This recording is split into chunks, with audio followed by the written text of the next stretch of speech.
Meus amados irmãos, um bom dia e a paz do Senhor Jesus.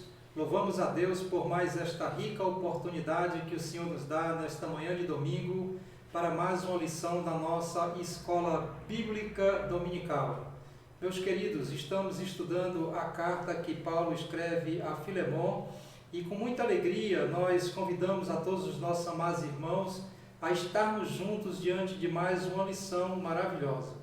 Antes mesmo de iniciarmos as nossas lições, gostaríamos de lembrar os nossos amados irmãos que nós, no dia de ontem, encerramos a nossa campanha Nordeste para Cristo, uma bênção de um mês de oração, um mês de intercessão, um mês de jejum, em que todos os nossos amados irmãos se empenharam para que nós pudéssemos, através da Palavra de Deus e através de nossas orações, dos nossos sacrifícios, alcançarmos esta região tão carente da graça de Deus do nosso país.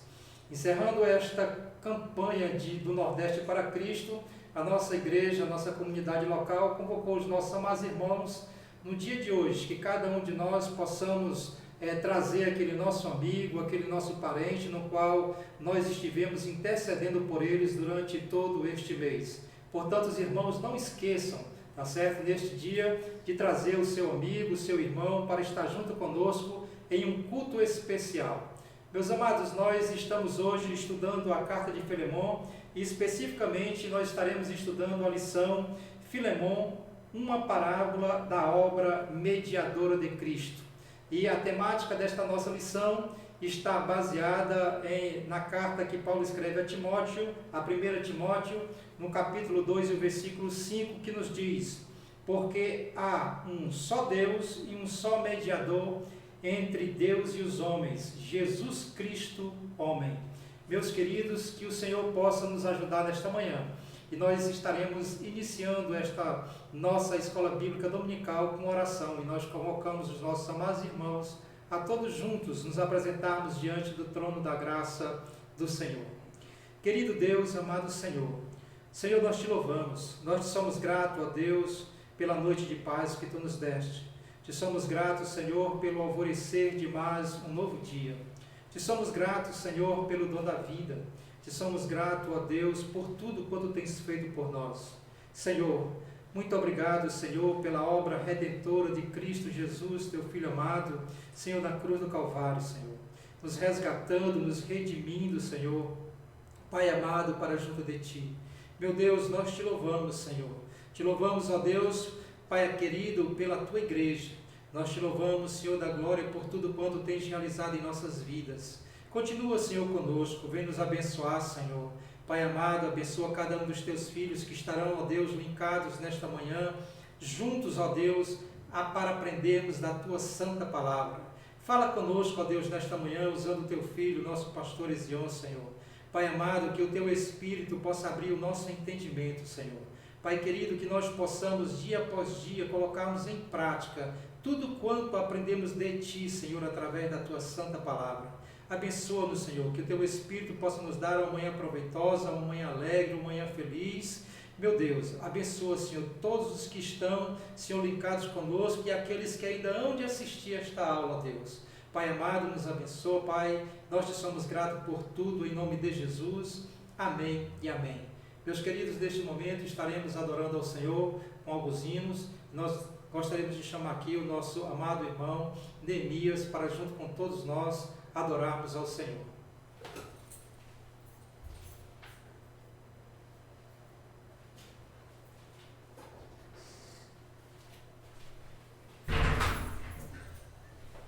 Meus irmãos, um bom dia, a paz do Senhor Jesus. É com alegria que retorno aqui à EBD presencialmente, para juntos nós louvarmos ao nome de Jesus, aprendermos juntos mais uma lição desse tema que tem sido rico, dessa carta que tem sido rica nos nossos dias, que tem sido muito boa para que nós possamos aprender mais de Deus, entender mais a sua palavra. E eu queria que você, juntamente comigo, abrisse a sua harpa cristã. Vamos louvar o Senhor com o hino de número 193, a alma batida.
espera, porque bem cedo Jesus virá.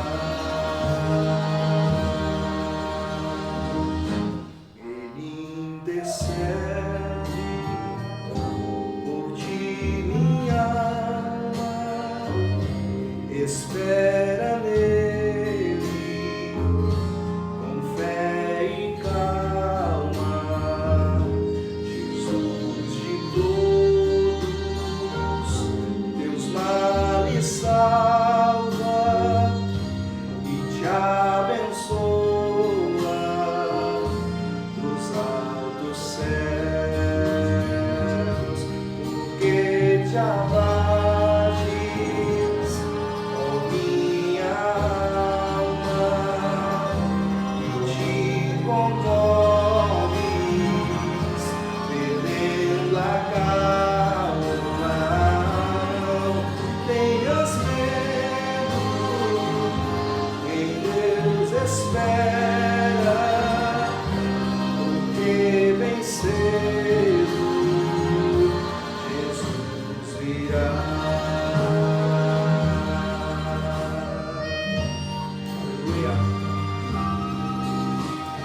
Glória a Jesus.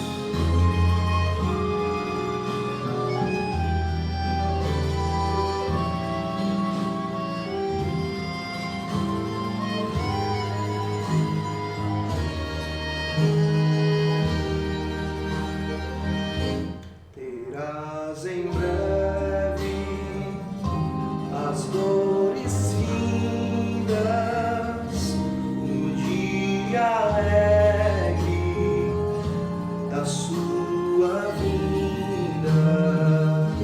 Se Cristo tarda, espera ainda mais um pouquinho e o verás, porque te abates, ó minha alma, e te comoves, perdendo a calma.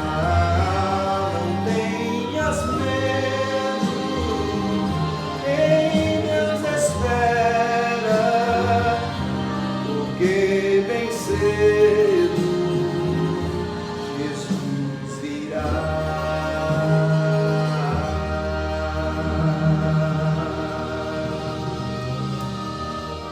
Aleluia, glória a Jesus. Essa é a nossa esperança, que um dia o nosso Rei volte do seu trono de glória para nos buscar e nos levar para as mansões celestiais. Glória a Jesus. Vamos cantar mais uma canção.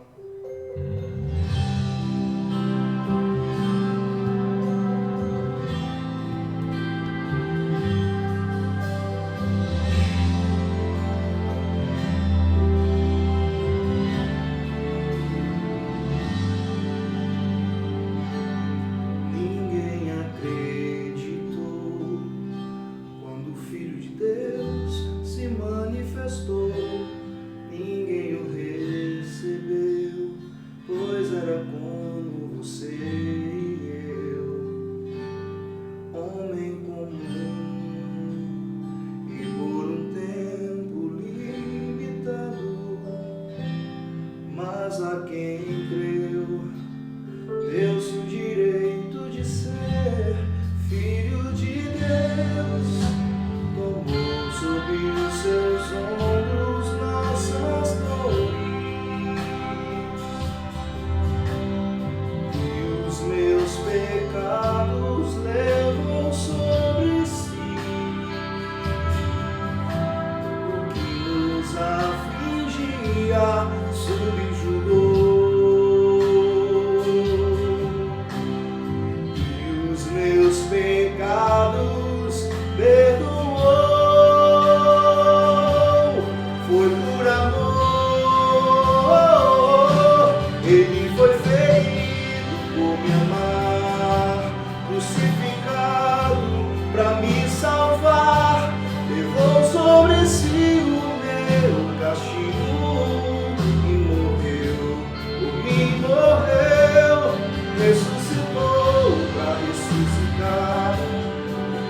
pecador que o assentar e ao lado do Pai está intercedendo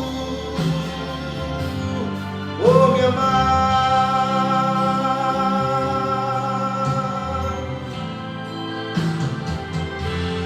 Homem comum que por um tempo recatado, mas a quem creu deu-se o direito de ser filho de Deus, tomou sobre os seus ombros nossas dores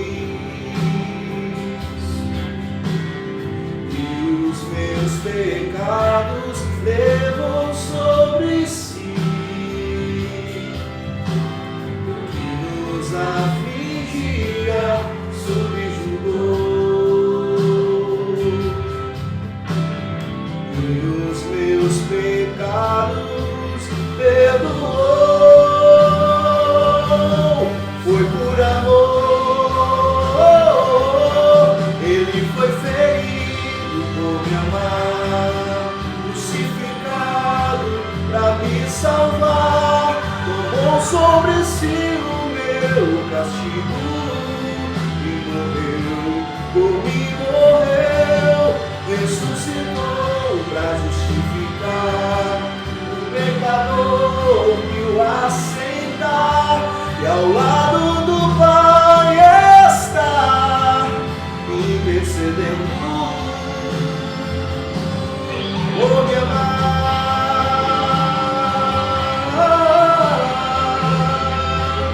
Aleluia! Ele intercede.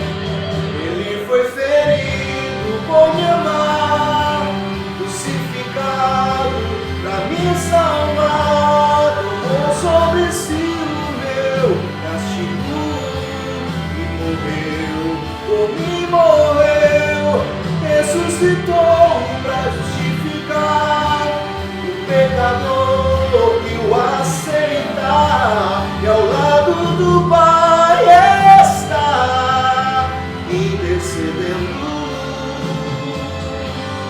por me amar.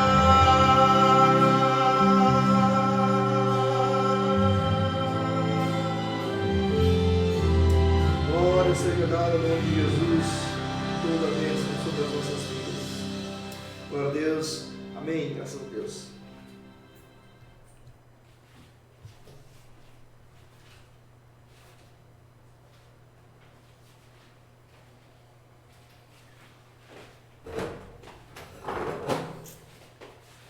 Meus irmãos, a paz do Senhor a todos. Bom dia. Que bom estarmos mais uma vez juntos na nossa escola bíblica dominical. É uma alegria estar com vocês. Hoje é um dia muito especial. Eu espero que hoje à noite a gente possa estar junto e você possa também convidar algumas pessoas para estarem na casa do Senhor. A gente está finalizando a campanha Nordeste para Cristo e eu espero que hoje seja um dia muito especial. Esteja orando para que Deus possa fazer grandes coisas no nosso meio nessa noite. Amém? Então vamos à nossa escola bíblica dominical, avançando aqui no nossa epístola a Filemon, que tem sido, para mim, tem sido um tempo assim, de muito aprendizado, de muito crescimento. Eu espero que isso também seja para os irmãos. Amém?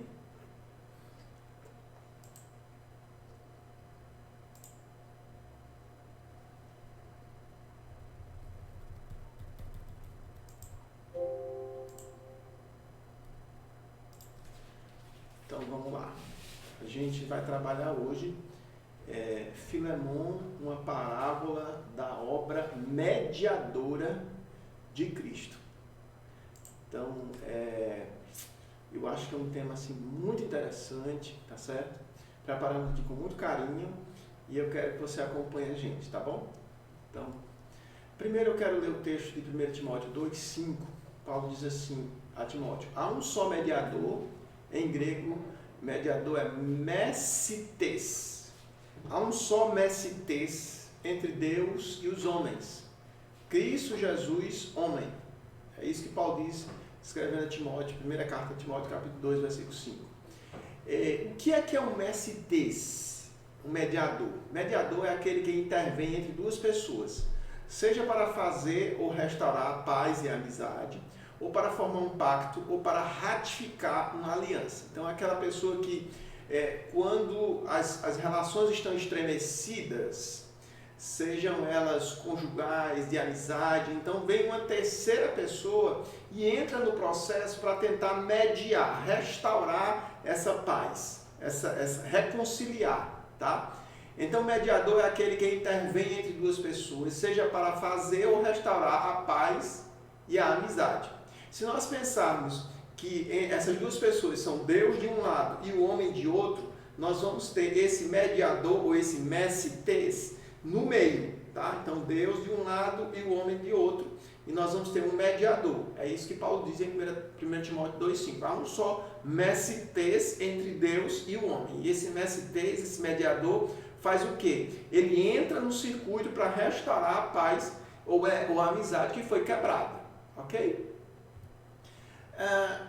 Isso aqui nós vemos, inclusive hoje, a justiça ela tem processos de conciliação e julgamento, né? Então existem na justiça o juiz conciliador. O que é o juiz conciliador? É aquele que tenta mediar a coisa, né? É aquele que tem duas pessoas que brigaram por algum tipo de motivo e ele tenta conciliar. Isso na justiça, no juizado especial civil, na justiça comum, e muitas vezes também na vara de família, o juiz também tenta mediar a coisa, ele é um mediador, ele tenta conciliar uma situação que parece inconciliável, ok? E aí eu quero dar alguns exemplos de algumas pessoas que fizeram essa mediação. Então, duas pessoas que estavam em conflito e alguém tentou mediar. Primeiro eu quero dar o exemplo de Saul e Davi. Então, vocês sabem que a partir de determinado momento da história de Davi, Saul ele passou a ter ciúmes de Davi, obviamente que eram ciúmes assim, sem sentido, né? E ele passou a perseguir Davi. A Bíblia diz que ele chegou a mobilizar o exército para perseguir Davi, enfim. E uma das vezes Davi estava tocando para ele e ele vai e pega uma lança e tenta cravar Davi com a lança. Então, naquele momento, nós temos um processo de separação entre dois homens que um dia já foram amigos, que era Saul e Davi, né? É óbvio que tudo se passava, na verdade, na cabeça de Saul, né? Porque Davi... O problema é que aos poucos Davi passou a constituir um risco para Saul. Na cabeça de Saul, Davi era digamos assim, alguém que queria o trono, que ia desbancar ele, né? Desde daquele cântico das mulheres, que Saul matou milhares, mas Davi matou 10 milhares. Então, a partir daí, Saul passou a ter um ciúme muito grande de Davi e passou a ser uma relação complicada, os dois, né? E é nesse momento dessa relação complicada que surge uma pessoa que vai tentar fazer essa mediação, né? Poucas pessoas já tiveram a curiosidade de ler esse texto, mas eu vou trazer esse exemplo como um exemplo de mediação. Quem que tentou fazer essa mediação entre Saul e Davi? Foi exatamente o príncipe Jonatas, que é o filho mais velho de Saul, né? E o príncipe Jonatas era um amigo de Davi, amigo muito próximo, amigo muito íntimo, tinha uma aliança entre eles e tudo mais. Então, um certo dia, Jonatas disse para o Saul: mas meu pai, você está com esse problema com Davi, mas Davi só tem me ajudado ao longo do tempo e tal, né? 1 Samuel 19, 1-7, tem esse trecho. Aí o Saul diz: realmente eu não devia ter feito isso. Então, essa mediação nesse primeiro momento dá certo. No capítulo 20, tem um momento em que Davi se ausenta de uma festa religiosa, que ele deveria estar ali como um dos grandes de Saul. Então, Saul pergunta para o Jonatas: sim, cadê Davi? Ele disse: mas o Davi não está aqui porque ele pediu para estar com a sua família e tal. E aí, mais uma vez, Saul se exalta, né? E ele vai dizer, mas meu pai, pelo amor de Deus, o Davi... Então, tenta fazer essa mediação de novo, né? Só que dessa vez ele não é bem sucedido. Saul se exalta de novo e se zanga com Jonatas, né? E aí tenta inclusive matá-lo com uma lança, né? Mas o que eu quero trazer é que Jonatas exerceu esse papel de mediação entre Saul e Davi. Ficou claro? Mas uma pessoa que exerceu uma mediação assim muito especial, o exemplo que eu dei de Jonatas como mediador é entre duas pessoas, né? Entre Saul e Davi. Mas 1 Timóteo 2,5, ele diz, há um só mediador entre Deus e os homens, Jesus Cristo, homem. E nós vamos ver uma pessoa que faz esse papel de mediação muito forte. Esse papel de mediador acontece na vida de Moisés. E é o papel de mediador entre Deus e o homem, ok? Lá na frente, Paulo vai dizer que só há um mediador agora, que é Jesus. Mas antes, né, alguém desempenhou esse papel de mediação. Nós vamos falar de Moisés, como uma figura histórica que teve esse papel de mediação entre Deus e os homens. E nós vamos também falar não de uma pessoa simplesmente, mas de um cargo, de uma função que tem esse papel de mediação, tá? Então nós vamos pensar agora especificamente num evento que acontece com o povo de Israel, e Moisés vai ocupar esse cargo de mediador entre Deus e o povo de Israel, ok? Então vamos lá. Essa figura que vocês estão vendo aqui é aquela figura clássica da adoração ao bezerro de ouro. Então, o livro de Êxodo vai nos contar que Moisés subiu ao monte para falar com Deus e passou 40 dias lá orando, etc. Tal, Deus passando para ele a lei, as tábuas da lei e tudo mais. E nesse tempo, o povo de Israel fica lá embaixo e começa a dizer, puxa, Moisés desapareceu, agora como é que nós vamos fazer agora, né?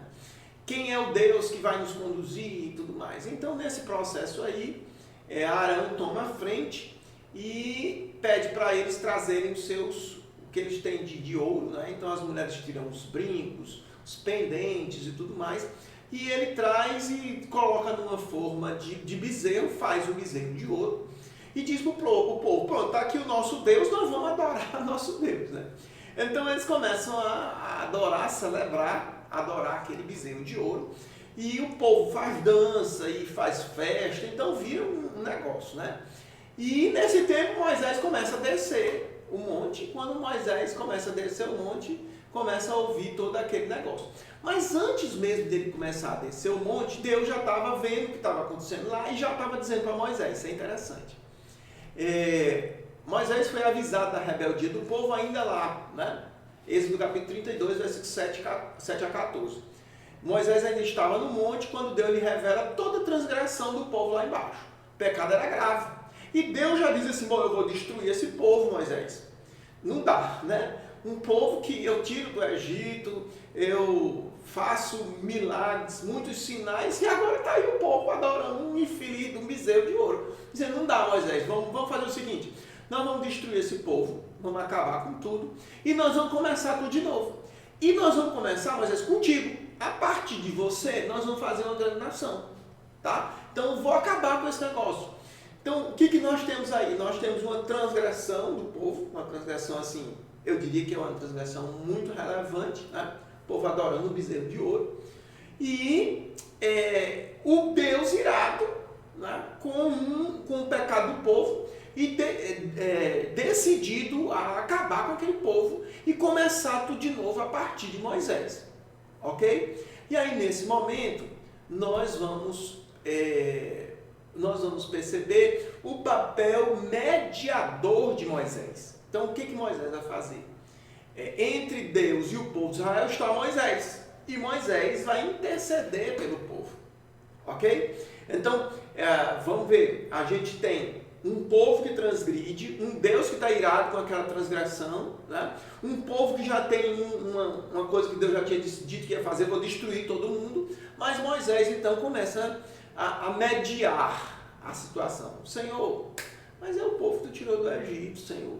Senhor, tem misericórdia desse povo. Não vai destruir esse povo não, Senhor. Então essa mediação que Moisés vai fazer, e é interessante, nós estávamos comentando isso ainda agora, Moisés intercede. Todo mediador, ele é um intercessor, ok? Mas nem todo intercessor é um mediador. Então, Moisés, ele não somente está intercedendo pelo povo, mas ele está mediando a relação do povo com Deus, de Deus com o povo, né? E essa mediação é para que Deus não destrua o povo, né? Que o povo continue como povo de Deus. E aí, gente, só voltando aqui, nós vamos ver que Deus vai atender Moisés. Moisés, olha, ok, Moisés, você foi o mediador aqui, eu queria realmente destruir esse povo tudinho, mas não vou destruir não, vou ter misericórdia, né? E vamos para frente, né? Então, eu quero deixar claro que nós vamos ver em Moisés um papel de mediador, ok? Então, a gente viu em Jonatas um papel de mediador entre dois homens, entre Saul e Davi. Nós vamos ver em Moisés o papel de mediador entre Deus e o povo de Israel. Tudo bem? E agora nós vamos ver que esse papel de mediação, ele permanece na história de Israel, não apenas como um homem, mas com uma função, que é a função do sumo sacerdote. Então o sumo sacerdote, que o primeiro sumo sacerdote foi Arão, irmão de Moisés, né? O sumo sacerdote, ele exerce o papel de mediador entre Deus e o homem, né? Então, só o sumo sacerdote, ele entra no lugar santíssimo, ele usa um peitoral, ele atua como mediador, ele consulta o Urim e o Tumim. É interessante que nesse peitoral, nessas roupas do sumo sacerdote, existiam pedras com os nomes das tribos, né, dos filhos de Israel. Então, é como se ele representasse esse povo, né? Então, ele faz a mediação. Sumo sacerdote é uma função que media entre Deus e o seu povo. E aí, a gente precisa também pensar o seguinte: quando a gente pensa nessa mediação, a gente está pensando que quando Moisés mediou aquela relação com Deus, houve uma transgressão, o povo tinha pecado, etc. e tal. Só que no dia a dia, o povo peca, né? Então, nós vamos ver em Moisés um fato relevante, uma transgressão específica, que foi a adoração ao bezerro de ouro. Como sumo sacerdote, nós vamos ver o pecado diário. Então, a gente peca, meus irmãos. Todo dia o povo pecava e tudo mais. Então, não é um evento de transgressão, é a transgressão diária. Por isso que o sumo sacerdote está ali para mediar diariamente. Então, todo o tempo ele oferece sacrifícios, constantemente ele oferece sacrifício, e esse sacrifício é essa espécie de mediação que ele está fazendo entre Deus e o seu povo. Então, quando Deus olha o sacrifício, etc. e tal, a ira de Deus é abrandada, né? E o povo continua. Ok? Então esse papel de mediador é exercido pelo sumo sacerdote. Tudo bem? Vamos adiante. Só para a gente relembrar aqui, né, a função, estão aqui as pessoas, está ali Deus, e aí o sumo sacerdote exerce essa função de mediador, ele intercede, né, ele media a relação entre Deus e os homens. Isso é importante porque as pessoas não podem chegar direto a Deus, tá? Então, como que as pessoas podiam se chegar a Deus? Através da mediação do sumo sacerdote. Então, ninguém podia chegar a Deus. Como não podia chegar a Deus, você utilizava a figura do sumo sacerdote para fazer esse contato com Deus, ok? Então, inclusive, a presença de Deus, ela estava no Santo dos Santos. Qualquer pessoa podia chegar lá? Não, somente o sumo sacerdote. E ele chegava lá mediando a relação do povo com Deus. Vamos lá. E aí, gente, a gente chega então à nossa proposta de hoje, trazendo Filemon, a carta Filemon, como uma parábola da obra mediadora de Cristo. A gente já entendeu o que é um mediador, essa pessoa que faz essa ponte entre duas pessoas que estão brigadas, que não estão em paz, que não estão reconciliadas. Ele faz essa ponte. Né? A gente já viu que, por exemplo, Jonatas fez um papel de mediador entre Saul e Davi. A gente já viu que Moisés fez esse papel mediador entre o povo entre o povo e Deus. E a gente já viu também que essa função de mediação que Moisés desempenhou, ela passa a ser desempenhada diariamente pelo próprio sumo sacerdote. Então, entendendo isso, nós vamos perceber que Filemon, na verdade, é uma parábola da obra mediadora de Cristo. Como assim, Ezion? Vamos lá. Quando a gente fala de pessoas brigadas, é preciso que haja uma transgressão, concorda? Então, quando a gente falou de Moisés, Moisés mediando o povo, a gente falou de uma grande transgressão, que foi a questão da adoração ao bezerro de ouro. Quando a gente está falando aqui de Filemon, a gente tem uma transgressão. Qual foi a transgressão? Gente, o Onésimo fugiu. Né? Então o Onésimo era escravo do Filemon e ele fugiu. A gente já discutiu sobre essa questão da fuga de um escravo. A gente já discutiu como que era grave essa fuga desse escravo. Era um prejuízo para ele podia contratar alguém e nesse tempo ele de repente podia ter que comprar outro escravo, enfim. Então temos uma transgressão aí grande, que era a fuga do Onésimo. Ok? E nós temos também, diante da transgressão, nós vamos ter a ira dessa pessoa que foi, digamos assim, ofendida. Né? Então por exemplo, a gente tinha a ira de Deus diante da transgressão do povo de Israel, que Deus disse que inclusive ia acabar com aquele povo, ia fazer um povo novo a partir de Moisés. E, obviamente, que Filemon estava irado com aquela transgressão de Onésimo. E a gente já discutiu em lições anteriores que essa ira de Filemon, ela ia se converter num castigo corporal absolutamente severo em relação a Onésimo. Era assim que os senhores de escravos eles se comportavam quando os escravos fugitivos voltavam. Né? Então ele ia ter severa punição, né? Lembrando também que ele poderia usar aquela coleira, lembra da coleira? Onde era dito ali, eu sou um escravo fugitivo, me parem. Né? Ou então ele podia até ser marcado com o nome fugitivos, ou fuge, ou simplesmente F. Né? Bom, então nós temos uma transgressão, nós temos a ira de Filemon e nós temos uma iminente consequência dessa transgressão e dessa ira do Filemon. Né? E é nesse momento que nós vamos ver a figura mediadora de uma pessoa. Nós temos o transgressor, que é Onésimo, nós temos Filemon, que é a pessoa que foi ofendida. Né? Então há nesse momento uma relação estremecida, totalmente estremecida entre Onésimo e Filemon. Filemon está chateado porque o seu escravo fugiu e causou prejuízo, etc. Então, como alguém entra nessa relação para mediar, para buscar reconciliação entre essas duas pessoas. Quem é essa pessoa que entra nessa relação com o mediador? É Paulo. Paulo entra com o mediador, mesites. Lembra? Há um só mediador, há um mesites. Então, o apóstolo Paulo entra para mediar esse negócio. Então ele entra para dizer assim, Filemon, a gente já viu sobre isso, né? Vamos já ver de novo. Filemon, você devia matar esse menino, mas não mate não. Você devia exemplar esse menino, mas não faça isso não, vamos fazer diferente, né? Então Paulo chega ali para mediar essa situação, para tentar buscar essa reconciliação. Aí na carta, Paulo pede que Filemon receba Onésimo como irmão em Cristo e irmão na carne, né? A gente viu isso. E não somente isso, que ele perdoe todo o prejuízo causado. Então, essa mediação de Paulo é uma mediação intercessora, uma mediação, puxa, vamos reconciliar vocês, mas receba ele inclusive como seu irmão. Vocês lembram que esse é o chamado pedido ousado que a gente viu em lições anteriores, né? Quem não viu essa lição não deixe de ver o ousado pedido do apóstolo Paulo.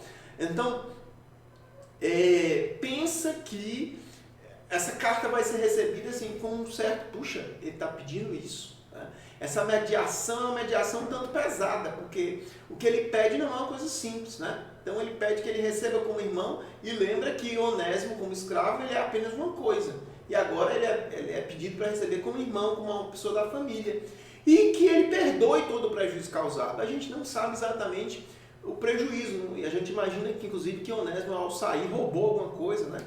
Mas assim, a gente sabe que houve um prejuízo, Paulo diz isso, né? Então ele pede que ele, a mediação de Paulo é que ele perdoe, que ele receba como irmão em Cristo, como uma família, né? Essa é a mediação de Paulo, percebe? E aí, gente, essa mediação do apóstolo Paulo, isso que o apóstolo Paulo está fazendo, esse papel mediador entre Filemão e Onésimo, entre a pessoa que transgrediu, entre uma outra que está irada, inclusive que vai exercer a sua ira sobre ele, pode exercer a sua ira sobre ele. Isso tudo aqui, meus irmãos, é uma parábola, quer dizer, isso aqui abre a nossa mente para quê? Para a obra redentora, a obra mediadora de Cristo. Ok? E aí a gente volta para 1 Timóteo 2,5. Há um só mediador, um só messites entre Deus e os homens. Quem? Cristo Jesus, homem. E é legal isso, né? Um homem. Cristo Jesus, homem. Eu quero só relembrar que todos os mediadores que a gente viu eram homens. Jonatas era um mediador entre dois homens, né? Moisés, mediador entre o povo de Israel e Deus, né? E agora Jesus, o mediador entre Deus e os homens. Jesus, homem. E a gente está vendo aqui essa parábola do apóstolo Paulo, um homem, como mediador entre dois homens, Onésimo e Filemão. Então, há um só mediador entre Deus e os homens, Cristo Jesus, homem. Primeira coisa, nós necessitamos de um mediador. Nós necessitamos de um mediador. Por que nós necessitamos de um mediador? Porque nós transgredimos. Romanos 3,23. Todos pecaram e estão destituídos da glória de Deus. Lembra disso? Então tudo começa, a gente se chateia com o outro, a gente briga com o outro, a gente perde o relacionamento com o outro, a gente perde a paz com o outro, quando há uma coisa que acontece e que essa transgressão, esse problema gerou um desconforto, gerou uma separação, né? Que a gente viu que no caso de Onésimo foi aquela fuga, né? Então todos pecaram, no nosso caso em relação a Deus, todos nós pecamos e estamos destituídos da glória de Deus. E quando a gente peca depois da transgressão, essa transgressão gera uma ira. Lembra que Deus ficou irado com Israel? Que disse que destruiu Israel? E agora a gente viu que Filemão também ficou irado com Onésimo. E agora, quando nós transgredimos contra Deus, todos pecaram, estão destituídos da glória de Deus, diz o texto, a ira de Deus se revela do céu contra toda a impiedade e injustiça dos homens. Tudo que nós fazemos que é ímpio, que é injusto, isso provoca a ira de Deus. Romanos capítulo 1, versículo 18. Então, por que nós precisamos de um mediador? Porque nós transgredimos, Deus ficou irado, e agora, qual que é a consequência para nós? Nós temos uma consequência, né? Nós temos uma consequência em andamento. E aí, meus queridos, nós precisamos de um mediador. Romanos 5, 8 e 9, nós vamos ver esse mediador que o próprio Deus, isso é muito importante isso, né? O próprio Deus, ele provê para nós. Então, nós não podemos simplesmente chegar ao Pai do jeito que a gente está, em pecado, a transgressão sobre nós. Deus proveu para nós um mediador. Romanos 5, 8 e 9. Mas Deus prova o seu amor para conosco ao ter Cristo morrido por nós, quando ainda éramos pecadores. Há um mediador. Quem? Cristo. Ele morreu por nós quando nós ainda éramos pecadores. Assim, agora, justificados pelo seu sangue, muito mais ainda, seremos por ele salvos da ira. Então, temos um Deus irado, e esse Deus irado, ele mesmo provê um mediador, que é o seu Filho. Né? Então, isso é muito lindo. Deus prova o seu amor para conosco, ao ter Cristo morrido por nós quando ainda éramos pecadores. E agora, justificado pelo seu sangue, com esse mediador, nós somos salvos da ira. Amém? É como se, através de Cristo, o Pai recebesse aquela carta que o apóstolo Paulo mandou, aquela carta mediadora. Então, puxa, eu estou te mandando essa carta, estou intercedendo por esse aqui, ele não é mais um escravo, esse agora é meu filho. O pai vai receber como filho, percebe isso? Veja que analogia bonita, né? Veja como que isso aqui que acontece com Onésimo e Filemão é uma parábola da obra mediadora de Cristo. E aí, Romanos 8,34, Paulo diz assim: quem nos condenará? É Cristo quem morreu, ou antes quem ressuscitou, o qual está à direita de Deus e também intercede por nós. Nós temos um mediador. O mediador é Cristo. É muito importante isso, meus irmãos. A gente precisa pensar que há um só mediador. Ao longo da história, as pessoas têm colocado outros mediadores, né? Santos como mediadores, né? A Virgem Maria como mediadora. Mas Paulo é muito enfático, quando ele diz, 1 Timóteo 2,5, há um só mediador entre Deus e os homens. Então, quem está à direita de Deus intercedendo por nós não é a Virgem Maria. Por mais que eu tenha um carinho grande por Nossa Senhora, então ela não está intercedendo por nós. Né? Então é Cristo quem morreu, ou antes quem ressuscitou, o qual está à direita de Deus e também intercede por nós. Então o nosso mediador é Cristo. Amém? E aí, queridos, para falar de mediador, e lembrando que no Antigo Testamento alguém desempenhava a função de mediador, lembra?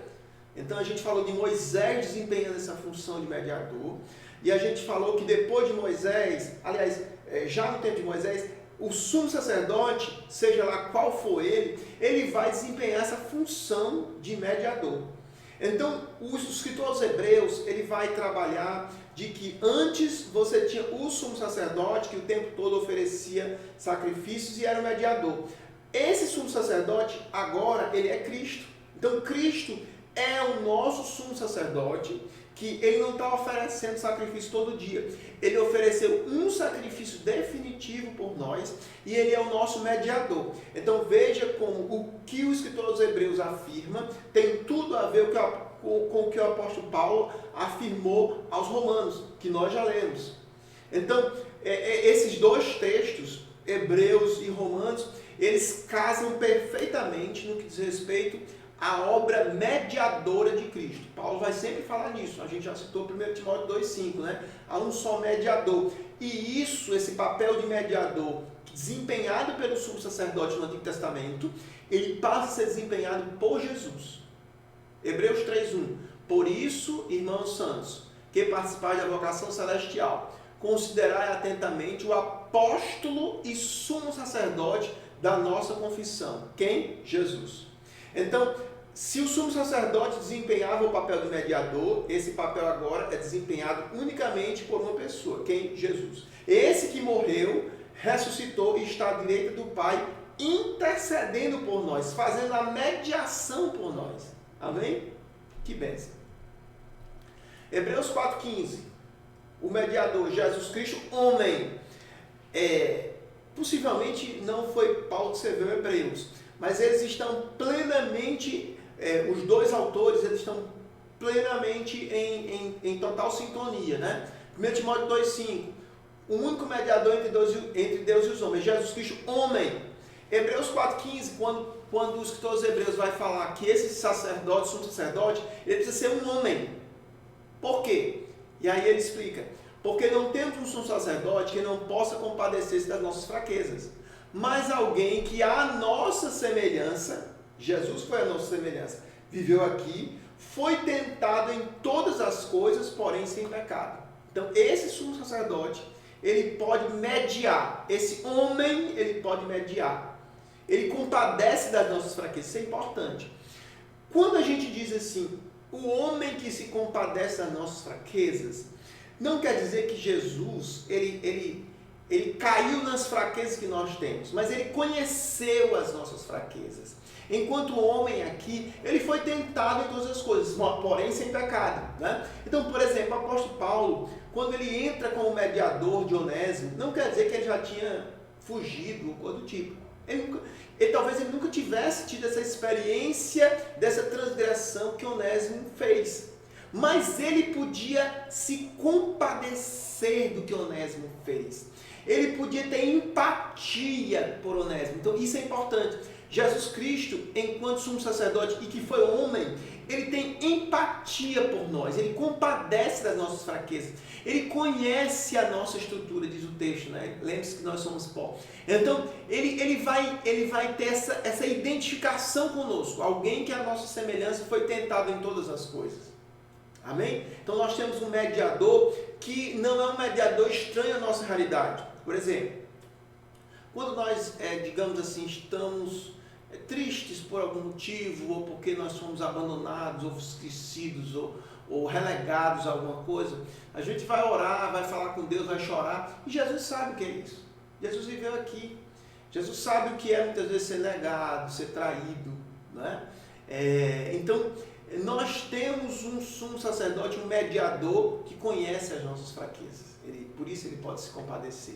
Esse texto é muito especial, Hebreus 4,15. E aí o escritor aos Hebreus ele vai dizer que ele é mediador de uma nova aliança. Temos um sumo sacerdote que se assentou à direita do trono da majestade no céu. E vai dizer no versículo 6, mas agora tanto ele alcançou o ministério mais excelente, quanto é mediador de uma aliança melhor. Para a gente entender, nós estamos falando de sumo sacerdote.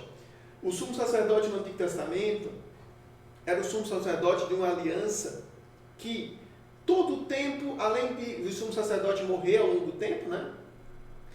Todo o tempo ele tinha que oferecer sacrifício, novos sacrifícios. Jesus oferece um sacrifício uma única vez.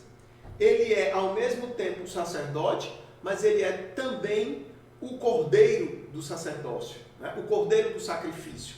Então ele oferece o sacrifício perfeito. Então por isso o escritor aos Hebreus vai dizer que ele é mediador de uma aliança melhor. Então Jesus é o mediador. Assim como lá no Antigo Testamento o sumo sacerdote era mediador, agora Jesus é o nosso mediador. É aquele que faz a intercessão, é aquele que faz a mediação entre o homem e Deus. E aí volto a lembrar 1 Timóteo 2,5. Não há outro mediador, meus irmãos. Esses textos que nós estamos lendo, tanto em Hebreus como em Romanos, é interessante a gente só fazer uma observação aqui, né? Ao longo da Idade Média, as pessoas foram pensando assim, puxa, a gente precisa de uma mediadora que seja nossa mãe, que ela tenha um carinho por nós, que entenda a gente. Então Maria é essa mediadora. E aos poucos as pessoas vão alçando o papel de Maria a um papel de medianeira entre Deus e os homens. Isso não está nas Escrituras, meus irmãos. Isso é uma criação medieval. Isso foi uma coisa que foi criada pelos homens. E nós não podemos dizer que está certo, né? Como eu disse, por mais que a gente tenha respeito a Maria, carinho por Maria, eu não posso pedir a Maria que ela interceda por nós, né? Isso está lá na Ave Maria, que ela intercede, mas isso não é verdade. Isso não, onde a gente encontrou essa ideia, né? E muito menos qualquer alguém que tenha sido um grande homem de Deus no passado, né? Então, por exemplo, eu acho que Francisco de Assis foi um grande homem de Deus, não tenho nenhuma dúvida disso, né? Como tantos outros. Mas, irmãos, ele era um homem. Então, a Bíblia não diz que há vários mediadores entre Deus e os homens. Jesus, e aí você pode botar Nossa Senhora, São Francisco, Santo Antônio, São José. Não! Paulo é muito enfático quanto a isso. Há um só mediador entre Deus e os homens, Jesus Cristo, um homem. Né? E os que estão aos Hebreus, o próprio Paulo escrevendo aos Romanos, vai falar de um único. Então eu não posso falar assim, mas o apóstolo Paulo era um homem de Deus. São Paulo é o mediador. Não é, irmãos. Não é. Nós não podemos criar o que as Escrituras não dizem. Nós não temos esse direito, esse poder. Concorda? Então, Jesus é o mediador. Não há outro mediador. E não precisa eu achar que ele não tem empatia por nós. Não precisa eu achar, puxa, mas se eu falar, Jesus vai ficar escandalizado quanto a isso. Meus irmãos, Deus não se escandaliza conosco. Jesus não vai ficar escandalizado se você disser assim, confessar determinado pecado para ele. Ele conhece a tua estrutura, sabe? Você é pecaminoso mesmo. Né? Não é por isso que a gente vai andar pecando, mas eu preciso que você pense que ele, diz o texto que nós acabamos de ler de Hebreus, que ele sabe das nossas fraquezas e pode se compadecer das nossas fraquezas. Você não precisa se valer de outro mediador. Amém, meus queridos? E aí eu preciso finalizar, meus irmãos, com outro texto paulino muito especial. A gente já estudou, inclusive, sobre isso há poucos meses atrás. Efésios 2, 14 a 16. Paulo vai falar essa função mediadora de Cristo. Quando ele diz assim, porque ele é a nossa paz, o qual de ambos os povos, ele está falando aqui de judeus e de gentios, né? Ambos os povos fez um, derrubando a parede de separação que estava no meio. Na sua carne desfez a inimizade, isto é, a lei dos mandamentos que consistia em ordenanças, para criar em si mesmo dos dois um novo homem, fazendo a paz. E pela cruz reconciliar ambos com Deus. Então, sejam judeus, sejam gentios, nós estávamos em lados opostos. De um lado estávamos nós, de um lado estava Deus. E agora, pela cruz, nós temos essa reconciliação de ambos com Deus, matando com ele as inimizades. É muito bonito esse texto. Então, Jesus, pela cruz, reconcilia-nos ambos, nós, judeus e gentios, com Deus. Agora, nós estamos juntos com Deus. Né? Agora, nós somos um só corpo. E todas as inimizades, tanto entre nós, como entre nós e Deus, elas são desfeitas. A cruz de Cristo, Cristo através da sua cruz, ele desfaz todas as inimizades. Que bênção. Amém? Glória a Deus. E aí, queridos, Filemão recebe essa carta do apóstolo Paulo, informando que Onésimo estava com ele, agora era crente, estava sendo enviado de volta. Né? E agora? Ele recebe essa carta de mediação do apóstolo Paulo. O que você acha que ele deve ter feito? Né? É como se Jesus falasse para o pai, está aqui o fulano, está aqui o Ezion, ele agora é meu filho, eu morri por ele, então agora recebe ele, pai. Ele é pecador, ele merece a tua ira mesmo, mas agora eu morri por ele, está aqui a minha cruz, então recebe ele. Né? Então, queridos, esse papel mediador de Cristo é algo que essa parábola, essa história de Filemão e Onésimo é uma parábola perfeita quanto a isso. Aí, Filemão vai receber Onésimo.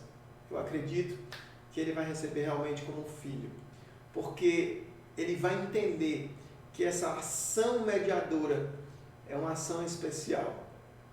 Assim como ele está recebendo Onésimo como seu filho, e toda ira, toda transgressão ele esqueceu. Assim também o Pai nos recebe como filhos, porque o sangue de Jesus Cristo nos purifica de todo pecado, porque a cruz desfez toda inimizade. Então o Pai olha para nós, não com ira, mas com graça. E é sobre isso que nós vamos falar a semana que vem, ok? Nós vamos ver esse evento aqui como uma parábola da graça. Isso aí é motivo para a gente pensar próximo domingo E eu vou esperar você no próximo domingo. Amém. Amém, queridos? Deus abençoe. Eu espero que tenha sido interessante essa palavra tão especial para nós e que você possa estar aprendendo como eu estou aprendendo e crescendo também, tá bom? Vamos orar? Vamos orar juntos e espero você no próximo domingo, em nome de Jesus.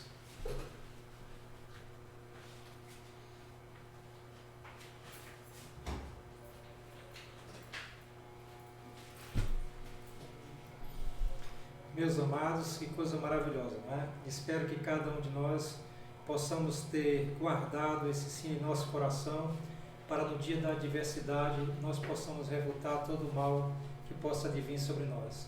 Oremos então, meus queridos. Querido Deus, soberano Pai, Senhor, nós te somos grato, ó Deus, por esta manhã tão proveitosa diante da Tua presença. Pai amado, que a Tua palavra, Senhor, ela possa encontrar guarida em nossos corações. E assim, Senhor, possamos, ó Deus, viver para a honra, para a glória e o louvor do Teu nome. Senhor, muito obrigado por tudo. Continua com nossos amados irmãos. Pai, nós te suplicamos por tudo em nome de Jesus. Amém e amém. Deus abençoe os irmãos.